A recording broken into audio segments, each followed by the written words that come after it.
he might say, well, I'd really want you there a month and then off and then not, you know what I mean? He might want us there more often. And so then that'll be what drives the stiff. Hello, people. Sorry, what am I supposed to say? Well, hello. How do you not remember it? You've said it every day for like almost 2 years. Hello, everybody. Hello, everybody. Like there that. It is. There it is. Elmo. Great. Elmo. Get my little light out so you can see us better. All right, I've got to pull up Shelly's copy. Shelly sent this out, by the way, yesterday, and I'm like, oh Jesus, what day is it? Is it Wednesday? And then today, that was Thursday. It's been that. Yeah, it's my fault because I was gone on Monday. That must be it. It totally messed up my whole week. Yeah. I hid my card this morning. You what? Hid my card. Yeah, so when Shelly came to the office, so Monday through Wednesday, we're all here if we're in town. And then Thursday, Friday, we all work from wherever we want. So when I peeked out this morning, because you called, and I'm like, oh, I wonder if Meg's in the office. And I peeked out, and Shelly's car wasn't parked in her spot. Oh. And so I'm like, oh, it's Thursday. Because Shelly wouldn't come in Thursday. Yeah. So we are creatures of habit. Oh my gosh, it is. Hey, GP, how are you? How you doing, Jerry? By the way, that just made me, Shelly's little pranks, that made me think of who is the lucky finder of... Oh. Me, luckily. Oh, don't worry. Oh, I can't wait.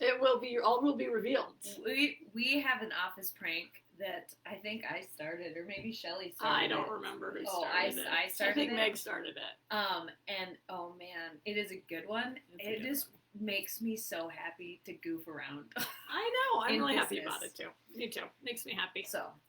Oh, that's not the email from Shelly I was looking for. Let's see, where is the Shelly email? It's way down here in my email because it was a whole day ago and I've had a lot of emails. Right. All right. Here we are. We had a fun time talking to the Doobie Brothers, not to be confused with the Doobie Brothers. Or Doobies. Or noun. Noun definition. Yeah. So doobie meaning like do things and be things. Yeah, that's cool. They have a little bit of an organization like us. They have one who is focused on how people are doing, and the other person who's focused on getting things done. So then it has a little bit of the Meg and Rachel show feel, which is really fun. Brian and Tony. So they're fun. We were on their podcast yesterday. Yeah, Tony's headed to LA. Oh, He's moving to LA from New York. From Manhattan. Yeah, everyone's like rats from a sinking ship on that island. Boy, and everyone's getting out. I'll tell you, if I had to leave, if I were in New York City and I had to leave there, the last place I would go in the world I would go is LA. I'm like, they're clearly big city people, or they would not be in New York. Yeah, so. I don't know. Anyway, yeah. Good Godspeed, Tony. So we recorded an episode yesterday. Did I forward you, Shelly? What day was it? The 19th, July 19th, or something? So anyway, that's going to be out in a couple weeks, and that was really a fun interview, and Meg and I don't get an opportunity to be on together very much, aside from you great people getting to see us every week. Lucky. But, so that was really fun. We haven't had a joint interview for a long time, so we had a fun time. So hopefully check that out when it comes. Yeah. Project management courses are August 10th through the 14th. It is planned right now to be in person. Full refund if in fact it's not held due to COVID, and so you can register for that now. If you're worried about COVID, don't be worried about it, at least not for this. You can be worried about it for all the other reasons, but you will get your money back if you register, and it's not held because of COVID. So August 10th through the 14th. Shelly will very promptly, I'm sure, put the link for that in the comments. The link in the comment thing. So the other thing about project management is that you might not know much about it or know what it is exactly and how it can help you. So let me just say that all of the things that are going on right now, and a lot of maybe you're doing something different or you're thinking about changing how you do things, and all of that feels very vague and overwhelming. Project management helps you break all of that down into figuring out how to get things done and track how it's doing, when it's going to be done, how many people you need, what needs doing so you don't forget anything. It can really help. especially in times of craziness. Hey, Susan. Susan's on. Hi, Susan. All right. We had at least 40 new members this week. How did that happen? HR Summer School, man. Oh, and I invited a bunch more people. Yeah, I too. saw your name was on some of those invites. So. Yeah, I paid each of them $10. I'm just kidding. I didn't Wow. pay anybody to be in the group. I'm not paying you. Whatever it takes. Nice. Weekly quote. Independents are rock stars at putting together the pieces of overarching big picture projects. This is true, because once I get to the point where I'm supposed to now make something out of this vision I've had, it gets a little dicey. Meh. Not as good at that. Yeah. That's the corollary. Yeah. Weekly writing prompts. So for those of you who have our planner, our 2020 planner, and you haven't burned it yet because 2020 has been a nightmare, ridiculous. If you still have it, there's in the writing prompt on the right-hand side, there's a little space to do writing. And we want you to write down 3 positive things that have happened because of COVID-19. And whether that's to your role, to your family, more family time, more time spent with loved ones, maybe you just appreciate things differently. Lots of good things are coming out of. I know I have a big giant garden because I haven't been traveling, which is super fun. I mean, It also means that I'm weeding a lot. But I've had to weed so much that I've got tools and things that help me weed faster. So it's fabulous. I would like to know more Shelley's about like, this. I'm sorry, what? Yeah. Please do a live on the weeding tools that you have. Okay, I will. acquired. I'll do a live later. Because that's what happens when you actually have to weed a giant garden. You're like, this is clearly not going to happen unless I figure out a better way to do it. I think my grandma still hand weeds pretty much, and she has like a I don't- I ginormous garden. don't mind hand weeding. It's very like Zen-like, but at some point you're like, I got a lot to do and not enough time. Yeah, So. that hits me before the Zen kicks in. Now running, I can go Zen running, but like when I'm weeding, I'm just like, oh, I got so much shit to do. I don't have time for this. I one secret is I put a book in my Oh, that would ears. help. That would Because help. then I'm not just staring at the weeds going, I hate you. I I hate you. hate you. I hate you. Holy hops are weeds. Yeah, I know, That's right? what grows in my Get yard. out. Ugh. I know, morning glory. Somebody said they planted morning glory. I'm like, I pull that shit out of my garden. It kills everything. I don't know if What it is the other thing? Creepin' Jenny. Yeah, creeping Jenny. That's the same. Oh. Just different regional names. Oh yeah, some people plan it on purpose. I'm like, I spent a good part of my life growing up being told that is the devil, It and is the anytime devil. you see it, pull it out of the ground. Yeah, we do. Okay. All right. In the news, Shelley is still taking a mental health break from the news because there's not much good news being reported out there. It's all being twisted into bad news. Yeah. Do you have any? Have you read any good news lately? I get good news all the time because I basically try not to read about politics and read about nerdy science stuff. So I'm trying to think of what an interesting thing was. Oh, one of the things that happened, it was the solstice over the weekend. Yes. So there was some like Stonehenge stuff in the news. And one of the interesting things that we saw has nothing to do with what we do. But they actually found, by using ground penetrating radar, that there around Stonehenge is actually this huge ring of pits that are like 10 times the size of the Stonehenge ring. That's clearly related, but there's no stones or there's no structures anymore. So they don't know what it was, but it was part of a much bigger complex. And the reason they're so excited, besides having this huge complex they didn't even know existed, is that they were able to carbon date the bottom of the pits because they could dig down and find the bottom. And it's as old as Stonehenge. And the cool part about that is that means that that they knew how to count in big numbers. So a lot of times people think the sort of Neolithic people could maybe count up to 10 because you have 10 fingers. You can say, well, there's 10 sheep out there. But if you had like 100 sheep, they didn't have counting numbers, like tens. So they would just say more than I can count, sort of. More Big than number. 10. More than 10, yeah. Or maybe 20 because you got 2 people. Yeah. But so any big numbers, they would have to say, there's just a lot more than what we know, more than we can count. And so what they figured out is each pit is like 800 meters apart, and it's exactly 800 meters. So they would have had to be able to measure somebody in the hierarchy of society would have had to be able to have higher counting numbers Sure. to be able to actually calculate these bigger numbers and Distance. distances. Yeah, Interesting. it was really interesting. Yeah. I don't know why we think ancient people are dumb. I mean, I don't know, it's just but it's this weird archaeological assumption. They just weren't very educated or weren't Well, very higher learning or whatever. Perhaps that's why history keeps repeating itself. Right. Because we think we're getting We're the smarter. smartest. We're the but in smartest fact, ones.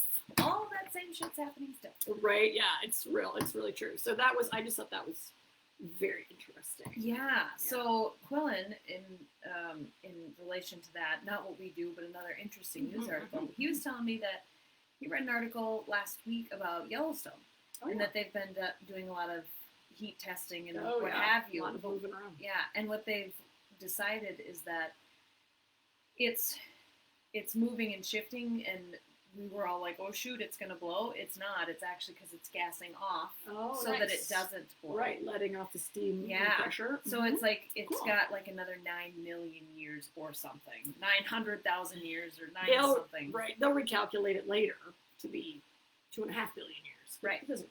So Right. long So ways it's not now. That is the good news. Right, not 2020. Can we just hashtag winning on that, because that's the last thing we need. That is, yeah. Mega eruption out of Yellowstone, which would actually sort of destroy us because we're downwind. Yeah, we'd be dead. Yeah, we're likely. downwind, Or buried yeah. in ash. Buried in ash. Yeah, we're downwind. Yeah, So- we thought the shale in Belfouche was bad. Ash. We'll be ashed out. We'll be ashed out. Okay. So that's some fun. If you have fun news from your areas of interest that have nothing to do with politics, please share them, because I would love to know about them. Yeah. We're kind of nerds around here about that. super nerds. All right, so here's our Ooh, IX here we member go. questions. I just terminated an employee. I'm feeling nervous about making a hiring mistake. Where do I start to make sure that I do my due diligence in hiring The correct next fit. the correct next fit? My culture type is a fixer. Well, I would say first you need to know the most important thing is understanding what the job entails. And so, i.e., what is the job description? And then I would build my best candidate around the ability to do the primary functions of that job. Job descriptions can be overwhelming because we say, oh my gosh, I need them to do these 10 things. Well, maybe you'd love if you could find, some fairy wonderland candidate that could do all 10 of those things plus 5 more. But in reality, what you need them to do are the top 3, let's say. So once you build your job description, go through and highlight, star, mark, whatever, the 2 or 3 or 4 top things that you absolutely have to have them do for them to be a high performer in that role. And then base your interview questions around those qualities or skills necessary for that job description. Of course, you should have them take the culture type assessment so you know their type, because that helps you, one, understand what their work preferences are and if and how they will align with the job description, and also if and how they will align with you and your culture type. So, And the people they're going to be working with. and the other people are going to be working with. And now, just as a friendly reminder, if you look at the job description and you think, gosh, this is a job for an organizer, and they are a fixer, doesn't mean they can't do the job, but it does mean that they might struggle with some parts of it, or that they'll need you to communicate with them, or they'll need to communicate with their team a different way. So that's what I would say right off the bat. That's my process-based advice. I like that. And I guess the other thing I would think about, let's say if it feels like an organizer job and it's a fixer applying. If you work for a large organization, a lot of times the bonus is if it's a good person, and even if it's a culture type mismatch, it's a way for you to get the person to the organization, see if they're a good fit to the organization, and then they can always be moved around in the organization. So you don't want to bring a good person in because that particular role might not fit forever. Because frankly, people don't stay in jobs forever anymore. So if it's an opportunity where you're going to be here for 6 months, and if you're good, there might be a promotion or there might be another role in the company. Well, then bring them in and because as even a fixer in a new role, there's a lot to learn. So they're going to be engaged and excited, even if it's an organizer style job, because there's a lot of newness and a lot of the learning curve can be high enough to keep them engaged. But just know that over time, if it's a too stable of a role, they might get twitchy and start creating chaos for you. So it's definitely something to keep in mind, because a lot of people are running around looking for work or thinking about changing roles, and you don't want to miss out on a good person because they're not exactly maybe what you had in mind. So if it's someone that has a good rapport and has a good skill set, then the culture type match is doable if it's not quite aligned. Yeah. Because that's the last thing we want to do, is start saying that you can't do this job because you're this kind of person. Because that's just not true. We're all fully formed adults who can do lots of different things with our skills. It's true. I can blow spit bubbles off my tongue. Bet you didn't know that. You want to do that on camera right now, or you just want us to trust you? Oh, that one no, broke. It broke. Okay, I'll keep working. We'll have on to it. trust We you. won't waste any more time. We'll have to trust you. One thing I would add to that, I just thought of this while you were talking. I'm sure that anyone who's hiring anyone right now really wants to say, so how do you feel about COVID? In the context of discrimination Right. and employment I haven't law. even thought about that. Yeah, Because it's kind of it's politically loaded, right?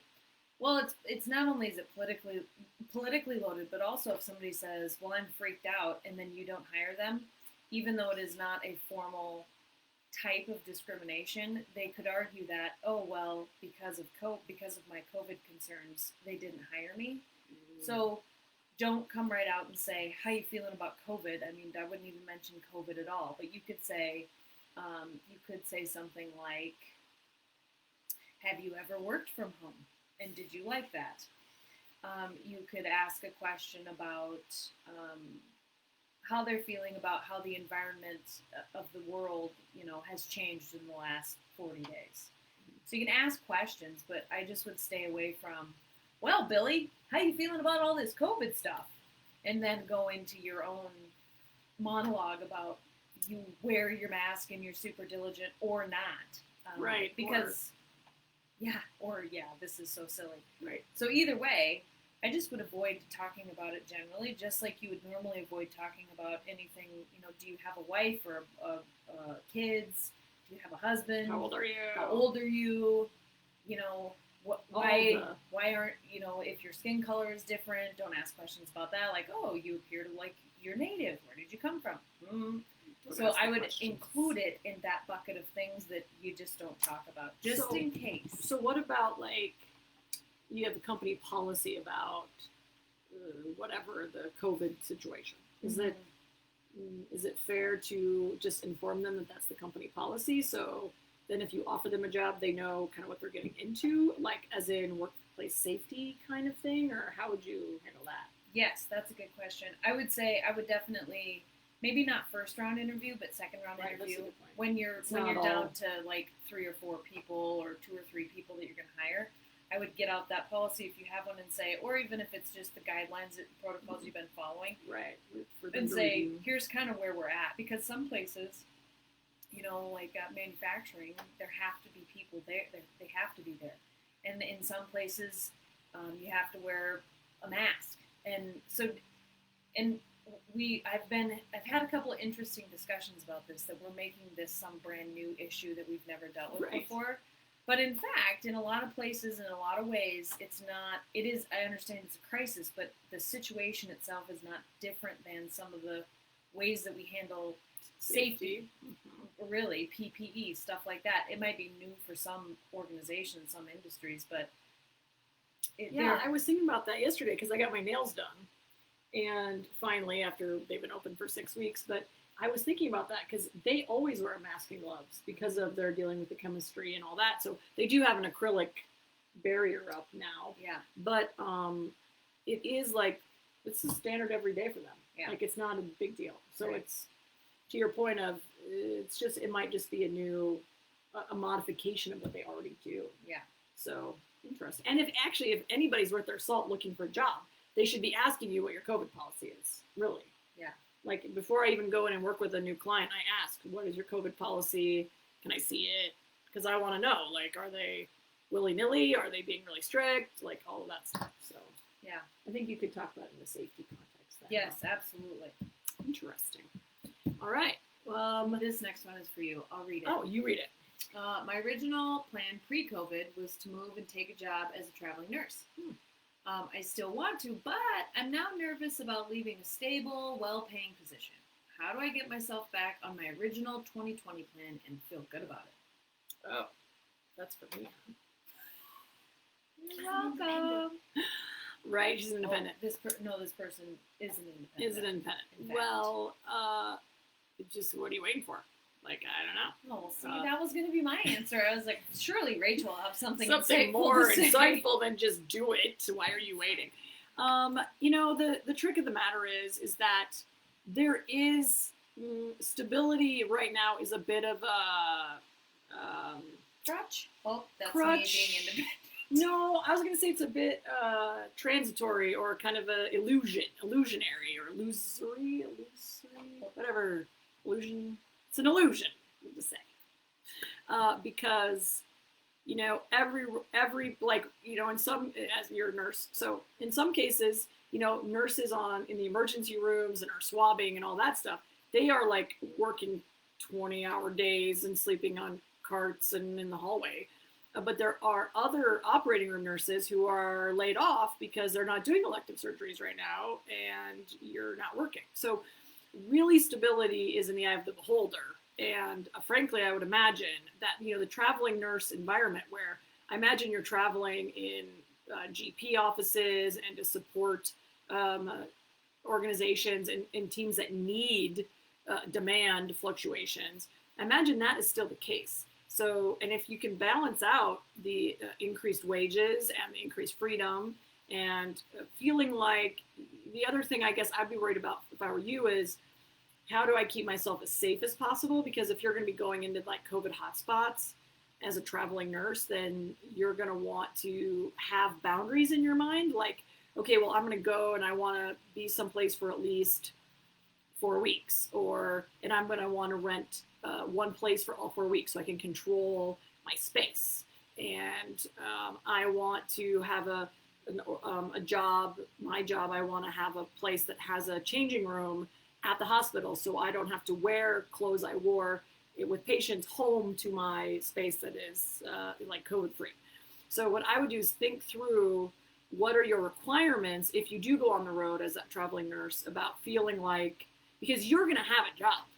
A traveling nurse is as far as I know, I don't know the industry well, but my perception of it is there's always a need.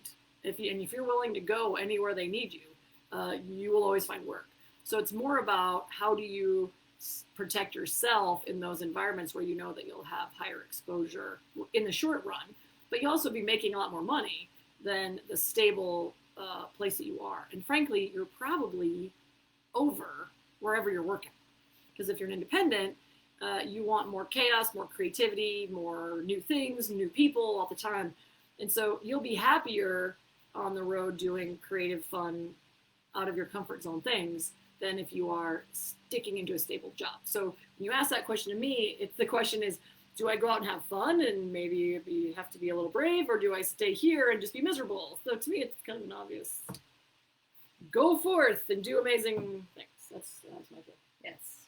I would add to that if whatever negative thoughts you're having about transitioning to being a traveling nurse, I would write those down and then pivot that to a positive thing.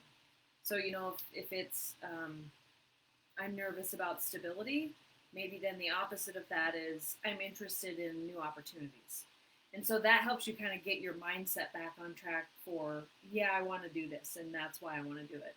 Sometimes negative thoughts and emotions will supersede or take over the positive stuff that's going on in your brain, and then you kind of forget, like, why did I even want to do that in the first place? So if you actually write down the top 5, we'll say, or 10, however many you have, negative thoughts about the thing that you're excited about, and then write what the pro is, or pivot that into a positive thought, that'll help kind of reinvigorate your desire to. And I love that. I think that's important. The other thing, of course, thoughts are not truth. So that's part of what Meg is trying to get you to realize is that just because you're thinking that doesn't mean that's real. It's just your brain trying to protect you, probably. But the other thing is, too, if you write down what you're worried about, then you can actually address it, not only to change into a positive, but to also say, I'm worried about stability because, is it money? Is it safety? Is it I won't be able to visit my family because I'll be exposed to people with COVID, whatever it might be, and then you can actually address it. Maybe I'm worried about having a job to make the money. Okay, well then that's easy. You talk to a recruiter or whatever traveling nurses use, a service probably, and you ask them what does it look like right now? Can I get consistent work? How long do I go to places? What are they paying? And then, answer those questions in a concrete way. And then if you say, well, I really want to see my family, I'm worried about seeing my family, and then think, well, what's the most important part of that? Do you have a reunion coming up? You want to make sure to see them at Christmas? Well, then make sure that you don't have a job for 2 weeks before Christmas so that you can sequester and feel good about you're not a carrier, and then you can see them at Christmas. So be clear about what it is you're worried about, because then you can actually address the issue instead of just being vaguely anxious, because that doesn't serve you ever.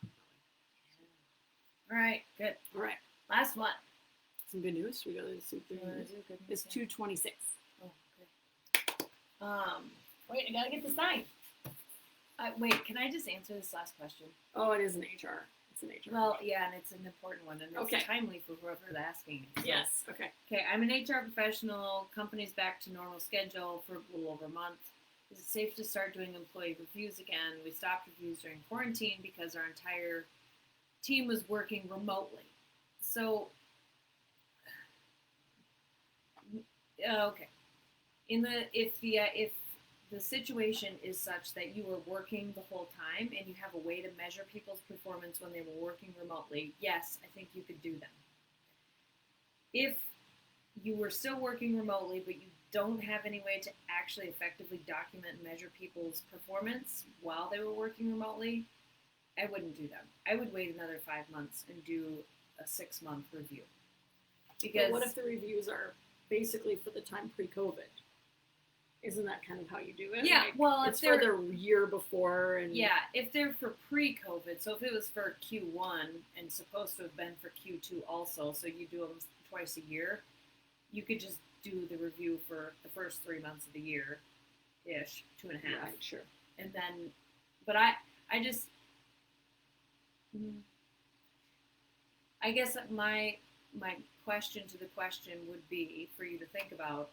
What good does it do you to review people's performance when they were working remotely if you don't have anything to document good or bad performance? Now, we have a client where they are able, because everything's done in a software system, so they're not necessarily able to document performance in terms of attitude and what have you, but they can actually go in there and see people, how much time people spent doing things, and look at the work that they said they did and say, okay, yes, that should take you 3 hours to do this thing that you said you did.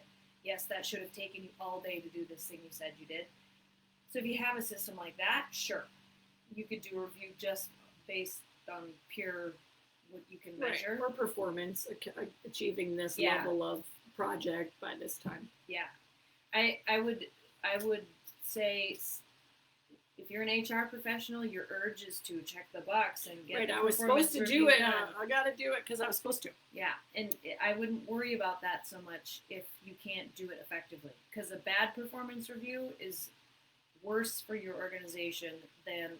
So you mean a poorly done performance review? Poorly done performance review, which if you don't have anything to measure, I would consider that poorly done, is worse than no performance review at all. Plus, remember, everyone is in the same COVID bucket. Right. So everyone potentially would not have great ways to measure performance on a remote workforce at this point in time. And so let's say they take your advice and they decide, you know what, we're going to start fresh on June 1st, or they've been back for a month. So we're going to start fresh on June 1st and start evaluating your performance now. We're going to kind of just pretend the last 2 months or whatever didn't happen because there was no way to measure. What communication would you advise to send out to everybody? I would just send out a memo that says that very thing, probably more professionally. Will it affect, what if it affects raises and stuff? Because usually that's what happens, right? You get a performance review, and then if you have a good review, you might get an increase in salary or Well, Whatever. I would imagine the ones that you're doing this time of year are the semi-annual ones that don't prompt a Adjustment. adjustment. Mm-hmm. If it is, then I think you would probably still give adjustments based on their performance for the 2.5 months you could have January, February, and part of March that you could have. Interesting. I mean, So what if someone totally watched Netflix and smoked weed all day, and somebody else worked their butt off?